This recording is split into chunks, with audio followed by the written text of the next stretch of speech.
तो आज मैं आपको एक ऐसा कॉन्सेप्ट बताने वाला हूँ जो रोज आपके सामने रहता है चार्ट पे जब आप ट्रेडिंग करते हैं, लेकिन आपने कभी उसे उस तरीके से ऑब्जर्व नहीं किया होगा जिस तरीके से आपको आज मैं दिखाने वाला हूँ। और उस कॉन्सेप्ट का नाम है, अब विकलाइन आप डेली देखते होगे चार्ट पे जब आप ट्रेडिंग करते होगे, जब कैंडल्स फॉर्म होती है तो उनके साथ साथ उनकी विकलाइंस भी फॉर्म होती है, जिसको हम आ, दूसरे वर्ड में बोले तो आप उसको शेडो भी बोलते हो कभी कभार। नॉर्मली उसे हम लोग विकलाइंस बोलते हैं। जैसे कि भी आप लोग, मेरे सामने भी बिटकॉइन का चार्ट चल रहा है, मैंने बीटीसी यूएसडीटी खोल रखा है, बिटकॉइन यूएस डॉलर में। तो सामने यहाँ पे काफी सारी कैंडल्स है और लाइव मार्केट अभी चल रही है। तो इसमें हर कैंडल में नियर बाय आपको चाहे छोटी दिखो या बड़ी दिखो, विक लाइंस आपको सभी कैंडल्स में दिख रही होंगी। अब ये तो आप देख रहे हैं, ये विक लाइन है और ये भी विक लाइन ये नियरली हर कैंडल में आपको चाहे छोटी दिखे, लेकिन दिखती है। 90 से 95% हर कैंडल में दिखती है। अब आपने कभी इसको इस नजरिए से नहीं देखा होगा, आपने कभी इसको ऐसे यूज नहीं किया होगा जैसे कि मैं आज आपको करके दिखाने वाला हूँ। अब देखो, ये तो एक सिंपल सी आपको चीज पता होगी कि जब कैंडल्स में विकलाइंस फॉर्म कैसे होती है। जैसे मान लो, एक बेसिक बेसिक कॉन्सेप्ट मैं आपको बता रहा हूँ। जैसे 5 मिनट का टाइम फ्रेम है, अब 5 मिनट के अंदर अंदर मार्केट जो मूवमेंट करेगी, वो जो कैंडल बन रही है उसके अंदर आपको वो कैंडल शो करेगी कि पिछले 5 मिनट में मार्केट में क्या मूवमेंट किया है शेयर प्राइस को लेकर।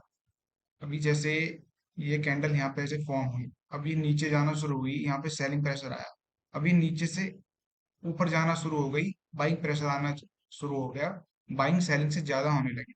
तो अब ये जब ऊपर जाकर वापस जहां से इसकी स्टार्टिंग हुई थी, ओपनिंग हुई थी, वहीं से वापस ऊपर जाने लगी, और फिर उसकी 5 मिनट पूरे हो गए, फिर नीचे थोड़ी सी नीचे वापस आ गई और यहाँ पे क्लोज हुई। तो आपको कैसे पता चलेगा कि हाँ, मार्केट यहाँ से थोड़ी सी नीचे गई थी और उसके बाद यहाँ से ऊपर गई और यहाँ से भी थोड़ी सी ऊपर गई थी फिर वापस आई। वो शो करती है आपकी ये वीक लाइंस। जब आपकी मार्केट नीचे गई है, जब वो वापस ऊपर आना शुरू हुई, तो उसने अपनी छाप छोड़ी, जिसको हम लोग शेडो बोलते हैं, नॉर्मली विकलाइन बोलते हैं। ये विकलाइन होती है वो। ये आपको बता दिया कि मार्केट हाँ पहले यहाँ गई थी और फिर यहाँ से ये वापस आई है, तो यानी कि यहाँ पे थोड़ा सेलिंग प्रेशर है और इसके बाद के रिजल्ट्स आपको दिखते हैं। अब इसको आप ऐसे यूज नहीं करते होगे जैसे मैं अभी आपको बताने वाला हूँ। अभी देख, यहाँ पे विकलाइन है। अब आप इसको ऐसे यूज नहीं करते कि जैसे अभी यहाँ पे ये विकलाइन बनी है, अब यहाँ किसी बाद मार्केट ऊपर चली गई। अब आप सोचोगे जहाँ भी कहीं पे थोड़ी अच्छी बड़ी विकलाइन बने, जैसे कि यहाँ पे एक अच्छी बड़ी विकलाइन बनी है, तो यहाँ पे हमें दिखा कि यहाँ थोड़ा बाइंग प्रेशर थोड़ा ज्यादा है, तो यहाँ से मार्केट ऊपर ही जाएगी। ऐसा जरूरी नहीं। अभी देखो, मैं आपको दिखाता हूँ कहीं। ये देखो, अब यहाँ पे कितना बढ़िया हैमर बना है, बहुत ही बढ़िया। यहाँ पे जितनी भी ये इतनी सारी कैंडल्स है, लगभग 50 से 100 कैंडल्स हैं, इनमें सबसे बढ़िया हैमर यही वाला है। ये वाला कैंडल है, देखो मैं थोड़ा और उसको जूम कर देता हूँ। ये रहा, ये सबसे बढ़िया हैमर है। अब ये इतनी बढ़िया विकलाइन बनी। अब आप यहाँ पे ऐसे ट्रेड लगा सकते थे कि इतनी बड़ी विकलाइन बनी है, बाइंग प्रेशर काफी ज्यादा है यहाँ पे, तो ऐसा हो सकता है कि मार्केट अब ऊपर जाए। मार्केट ऊपर गई, लेकिन अब जैसे यहाँ पे आप ट्रेड लगा लेते, यहाँ यहाँ पे आपने ट्रेड लगा ली। अब आपने इसकी नींद यहाँ पर इसका स्टॉप लॉस लगा लिया और आपने 1:2, नॉर्मल में बिल्कुल रख रहा हूँ, 1:3, 4, 5 नहीं रख रहा, 1:2 भी आपने यहाँ पे लगा दिया। ये 1:2 पे आप ऐसे, अब मार्केट तो ऊपर गई, 1:2 के 1:3 भी देती, 1:3.5 भी देती है, आप 4 तो नहीं दे पाती। अब मार्केट ऊपर गई, लेकिन पहले आपका स्टॉप लॉस खा गई, और ये तो मैंने बिल्कुल बिल्कुल हैमर पे ही लगा दिया क्लोज होते ही। ज्यादातर जो नॉर्मल ट्रेड्स ली जाती हैं वो जैसे हैमर बना, उसके बाद जब एक ग्रीन कैंडल बनी, तो उस ग्रीन कैंडल वो आपको एक अच्छा कंफर्मेशन दे देती है कि हाँ यहाँ पे प्रेशर है। उसके बाद एक ग्रीन कैंडल बन गई कि हाँ मार्केट ऊपर जाने की कोशिश कर रही है, आप ट्रेड ले सकते हो उस साइड। अगर आप इस ग्रीन कैंडल पे ट्रेड ले लेते, तब तो आपका स्टॉप लॉस ही पहली बात तो इतना बड़ा लगता, और आपका फिर रेशो भी आपका बड़ा हो जाता, लगभग इतना, 1:2। अब यहाँ भी आपका स्टॉप लॉस खा लिया, और उसके बाद फिर मार्केट इतना ऊपर मिल गई। तो आप जनरली ऐसे तो विकलाइंस को यूज नहीं कर सकते कि कहीं भी बड़ी विकलाइन बनी, जैसे यहाँ से यहाँ पे बनी, बड़ी विकलाइन बनी और अपना ऊपर के लिए ट्रेड ले लिया, तो ऐसे तो आप इस्तेमाल नहीं कर सकते। मार्केट फिर नीचे भी आ सकती है, जैसे कि भी इस वाले हैमर के केस में हुआ और इस वाले हैमर केस में हुआ। तो मैं आपको एक इसका दूसरा तरीका बताता हूँ कि वीक लाइंस को आप कैसे यूज कर सकते हैं एक दूसरे बड़े अच्छे तरीके से। अब देखो, मार्केट में कैंडल्स बनी, जैसे कि आपकी ये वाली कैंडल बनी, इसमें यहाँ पे एक बढ़िया वीक लाइन बनी। प्रीवियस जितनी भी कैंडल्स बनती हुई आई हैं, इस वाली को छोड़ दो कि इसके बाद नीचे कैंड मार्केट गई है, उसके बाद बढ़िया एक और कैंडल दिखाई है, हैमर बनाया, डोजी बनी है, उसके बाद मार्केट ऊपर आई। तो इनमें किसी में भी इतनी अच्छी विक नहीं बनी, लेकिन इसमें बनी। अब आप डायरेक्ट नीचे के लिए ट्रेड नहीं ले सकते, आपका स्टॉप लॉस भी हो सकता है। तो आप यहाँ पे क्या कर सकते हो, आपको कुछ नहीं करना, एक सिंपल सा टूल यूज करना है, ये वाला। आपको मैंने यहाँ पे ऊपर रख रखा है, आप इसको ट्रेंडिंग गन बोलते हैं, ऊपर आपको लिखा हुआ दिख रहा होगा, ये आपको यहाँ पर मिल जाएगा। इस ट्रेंड लाइन वाले सेक्शन में जाना है आपको, साइड पर क्लिक करो, और ये ट्रेंड एंगल आपको यहाँ पे मिल जाएगा। और यहाँ से आपको क्लिक करना है और इसको यूज करना है, इसको विकलाइन के टॉप से यूज कर दूसरी विकलाइन से आपको जोड़ना है, और बस। अब यहाँ पे आपको दिख रहा होगा कि 21 डिग्री बना रही है। अब देखो, जैसे कि मार्केट यहाँ पे ऊपर आई, यहाँ पे एक आपको दिख रहा होगा रेजिस्टेंस है, मार्केट यहाँ पे पहले भी ऊपर आई थी, और ऊपर आने के बाद यहाँ पे मार्केट फिर नीचे गई है, और अच्छा खासा नीचे गई है। इसने दिए हैं लगभग कितने पॉइंट, लगभग अगर मैं टॉप से ही जोड़ूं, तो इसमें आपको लगभग 1100 पॉइंट दिए हैं। यानी कि मार्केट यहाँ से नीचे आई तो यहाँ पे एक अच्छा खासा रेजिस्टेंस है, और अच्छी बड़ी कैंडल्स को फॉर्म करके मार्केट नीचे आई है।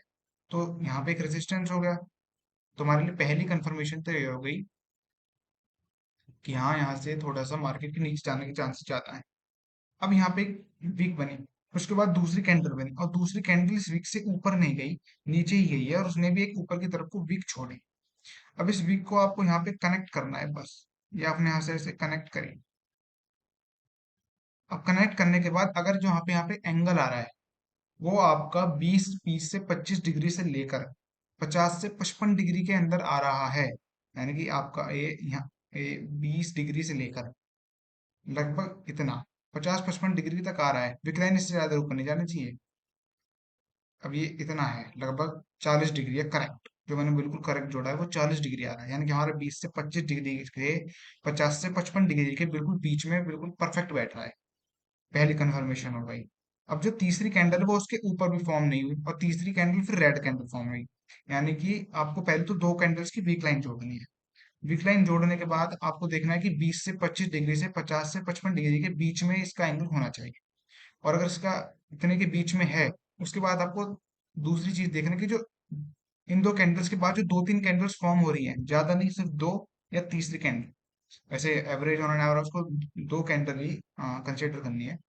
वो जो दो तीन कैंडल आगे की बन रही है, वो स्ट्रेंड लाइन से, जो आपने एंगल मार्क किया है, इससे ऊपर ना बने, इसके नीचे ही बने। ठीक है, अगर वीक भी बन रही है तो इस ट्रेंड लाइन से ऊपर ना बने, बन भी जाए तो थोड़ी बहुत ही आए, ऐसे ज्यादा बड़ी ना आए, इसके नीचे ही रहे। अगर ऐसा होता है तो आप यहाँ पर एक ट्रेंड ट्रेड लगा सकते हो, शॉर्ट कर सकते हो आप यहाँ पर। जैसे कि मैं आपको दिखा देता हूँ एक एग्जांपल के, आप यहाँ पे शॉर्ट करिए, आपको बढ़िया यहाँ पे एक कंफर्मेशन दिखी, आपने वीक लाइन लगाई, दोनों वीक्स को ज्वाइन किया, उसके बाद आपने कंफर्मेशन देखा अगली कैंडल की यहाँ रेड कैंडल फॉर्म करी है अच्छी खासी, और इन दोनों कैंडल से ऊपर नहीं गई है। आपको बेसिकली इसका स्टॉप लॉस लगाना है, वीक से थोड़ा सा ऊपर रख लेना, और 1:2 टू टू मिनिमम रखना है। ये तो इसी स्ट्रेटेजी के लिए नहीं, सभी स्ट्रेटेजी के लिए आपको 1:2 तो मिनिमम रखना है। 1:2 के उसके बाद आप मार्केट कंडीशंस देख सकते हो कि मार्केट आपके कितना ज्यादा फेवर में जा सकती है, फिर उसके बाद आप उसको एक्सटेंड कर सकते हो जितना चाहे उतना। पर फर्स्ट आपको 1:2 रखना है, और ये तो आपको आराम से मिल जाएगा। ठीक है, भी आपने देखा कि 1:2 मिल गया, लेकिन मार्केट ने यहाँ पे एक और अच्छी सी विक बनाई है, और इतनी बढ़िया कैंडल के साथ कर रही है पहले की तरह। ये आपको एक और कॉन्सेप्ट है, जिसका नाम नहीं आता, वो ये वाला यहाँ पे रिपीट हो रहा है, same to same, repeating of structure. हाँ, रिपीटिंग ऑफ स्ट्रक्चर, मैं आपको आने वाली वीडियो में इसके बारे में समझाऊंगा, काफी अच्छा कॉन्सेप्ट है। आप यहाँ पे देख रहे होगे, पहली कैंडल ऐसी बनी, उसके बाद फिर ऐसी, फिर ऐसी, ये सेम यही पैटर्न यहाँ पे दोहराया जा रहा है, इसे बोलते हैं रिपीटिंग ऑफ स्ट्रक्चर। लेकिन आपके बड़े फॉर्म में है ये तीन कैंडल्स, यहाँ पे आपकी छोटी फॉर्म में है। ठीक है, तो आप यहाँ पे ट्रेड लगा सकते हो, फिर 1:2 से लेके आप आगे फिर मार्केट कंडीशन को देखते हो इसको बढ़ा भी सकते हो, और अपना प्रॉफिट ज्यादा ले सकते हो। लेकिन इसको आप नॉर्मली ऐसे यूज नहीं कर सकते कि दो विक्स बनी उसको आपने जोड़ दिया, और 20 से 25 डिग्री से लेके 50 से 55 डिग्री के बीच में आ रहा है, और आगे की दो दो तीन कैंडल इससे ऊपर नहीं बन रही, नीचे की हैं, तो सीधा ट्रेड लगा दिया। इसके लिए कुछ कंडीशन अप्लाई होती है, मैं आपको बताता हूँ वो क्या है। सबसे पहले जो इसके लिए जरूरी चीज है वो है लोकेशन। इसकी लोकेशन बहुत जरूरी है। अभी मैंने ये यहाँ पे लगाया, मैंने ये यहाँ पे क्यों नहीं लगाया, ये देखो, यहाँ पे भी तो यही चीज फॉलो हो रही है। अभी तो ये रेसिस्टेंस के तौर पे मैंने दिखाया, अब अगर मैं सपोर्ट के तौर पे दिखाऊं, तो ये मैंने लगाया, ये देखो कितना बैठ रहा है, लगभग 42 डिग्री। लेकिन मार्केट इसके बाद ऊपर नहीं गई, चलो इसके बाद अगली कैंडल्स के नीचे आ गई, तो यहाँ तो ये स्ट्रेटेजी नहीं बन पाई। लेकिन यहाँ बन रही है गुरु, यहाँ देखो कितना, 45 डिग्री की अगली कैंडल उसके ऊपर बनी, नीचे भी नहीं आई। अब इसके बाद तो मार्केट ऊपर नहीं गई, इसके बाद तो मार्केट नीचे ही आई है। ऐसा क्यों हुआ? यहाँ पे इसने वर्क, इस स्ट्रेटेजी ने वर्क क्यों नहीं किया? इसने यहाँ पे इसलिए वर्क नहीं किया क्योंकि इसकी लोकेशन यहाँ सही नहीं है। लोकेशन सबसे ज्यादा मैटर करती है इस डिक्लाइन कॉन्सेप्ट में। अब देखो मैं आपको साइड में दिखाता हूँ, मैंने आपके लिए लिख के रखा है, ये देखो, ये 8 लोकेशन तो आपको बिल्कुल मेन रखनी है। और बाकी जो अदर दो तीन है मैंने इसमें नहीं लिखी है, जो थोड़ी कम जरूरी है या ना के बराबर जरूरी है, वो भी आप इसमें यूज करना। लोकेशन सबसे पहले तो कोई सपोर्ट होना चाहिए। देखो अब मैंने जो यहाँ पे ये यूज करी, यहाँ पे मैंने आपको स्ट्रेटजी यूज करके दिखाई थी, वो इसलिए दिखाई थी क्योंकि यहाँ पे एक अच्छा खासा रेसिस्टेंस था। मार्केट इतनी तेजी के साथ ऊपर आई without any red candle, a single red candle without any. यहाँ से स्टार्ट हुआ तो एक भी रेड कैंडल नहीं आई सिंगल, उसके बाद इतनी अच्छे से गिरी, तो यहाँ पे अच्छा खासा सपोर्ट था। उसके बाद जब मार्केट यहाँ धीरे धीरे धीरे धीरे कोड़ियों के बल आई, आने के बाद यहाँ पे फिर ये कॉन्सेप्ट बना, ये विक्लाइन कॉन्सेप्ट बना। और कहाँ पर बना? रेजिस्टेंस पर। और फिर इसने हमारी पहली कंडीशन अप्लाई हमने जब करी, तो उसने उसको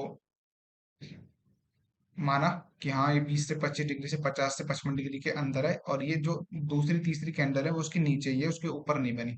तो देखो कितना अच्छा वर्क किया है, आप देख लो कितना पॉइंट दिया। मिनिमम 1:2 तो आपको रखना ही है। उसके बाद आप मार्केट कंडीशन को देखते हो, आप उसको बढ़ा सकते हो। 900 पॉइंट आपने यहाँ पे दे दिया इसने, स्ट्रेटेजी ने।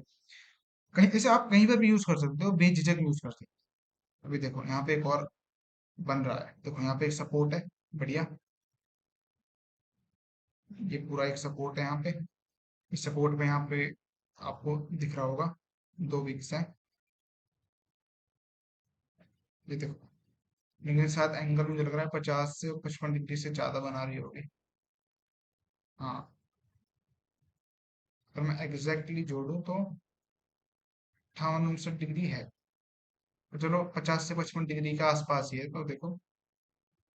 हाँ एग्जैक्ट नहीं लग रहा, हाँ 56 डिग्री है ये।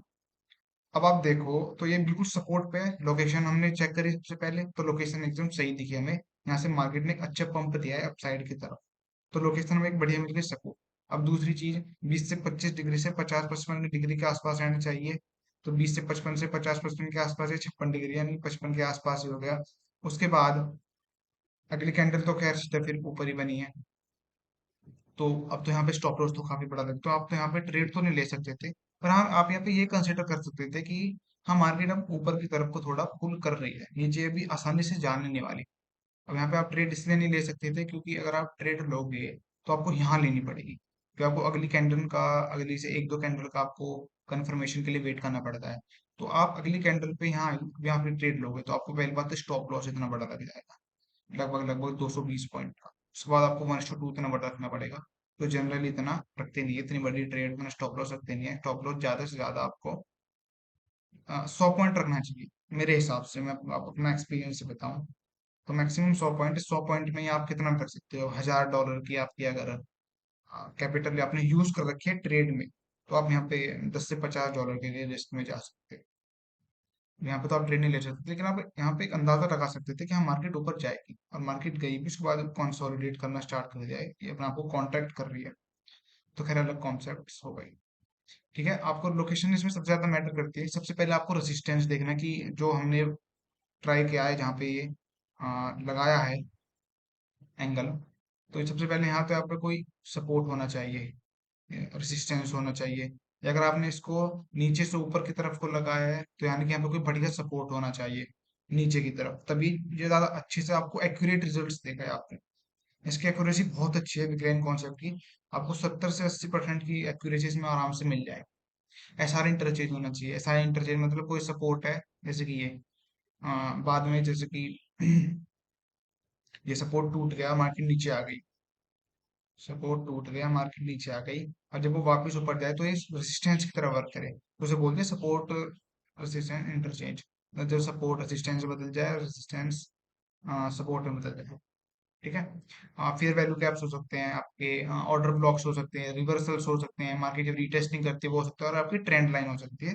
जैसे कि मैं आपको अभी यहाँ पे दिखाऊं, यहाँ देखो, यहाँ पे एक ट्रेंड लाइन बन रही है, ये वाली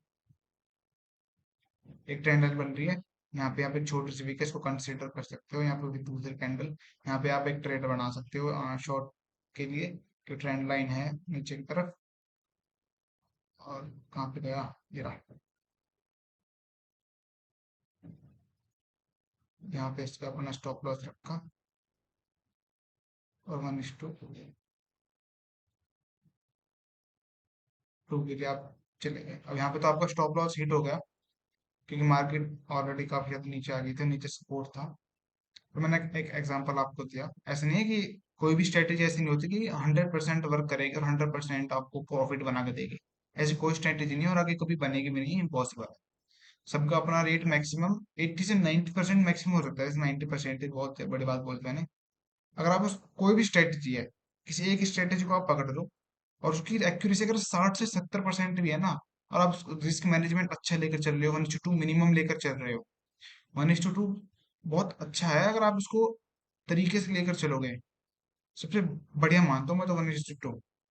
दिन में आप 3 ट्रेड ले रहे हो, 1:2 या 1:3 लगा रहे हो आप, मिनिमम आपको रखना चाहिए। एक स्ट्रेटेजी पकड़ो, अपना रिस्क मैनेजमेंट रखो अपना, और उसी से आप पैसा बना सकते हो, चाहे उसकी एक्यूरेसी 60 से 70% में। तो अभी तो एक दूसरा मैच आपको बताने लगा। तो ये था आपका विकलाइन कॉन्सेप्ट। अब देखो, विकलाइन आप डेली देखते होगे अपने चार्ट के ऊपर, जब आप भी जब भी आप ट्रेडिंग करते होगे, तो आप हमेशा विकलाइन देखते होगे। हर कैंडल में आपको विकलाइंस मिलती है। लेकिन आपने कभी भी विकलाइंस को इस तरीके से नहीं देखा होगा जिस तरीके से मैं आपको बताई है, ये विकलाइन जो कॉन्सेप्ट आपको बताया है। बस मैं फिर आपको एक चीज बताना चाहूंगा कि लोकेशंस आपको हमेशा ध्यान रखना है। जो मैंने लोकेशन बताई है, अगर इन लोकेशंस पर ये कॉन्सेप्ट आ रहा है और बन रहा है, और अगली 2-3 कैंडल्स आपको कंफर्मेशन दे रही है, तो आप कर सकते हो। तो यही मैं आपको बताना चाहता था। तो आप बढ़िया तरीके से इसे ऐसे यूज करो, और आपको बढ़िया रिजल्ट्स मिलेंगे, और आप शायद बेहतर परफॉर्म कर सकते। So have a good day. Thank you.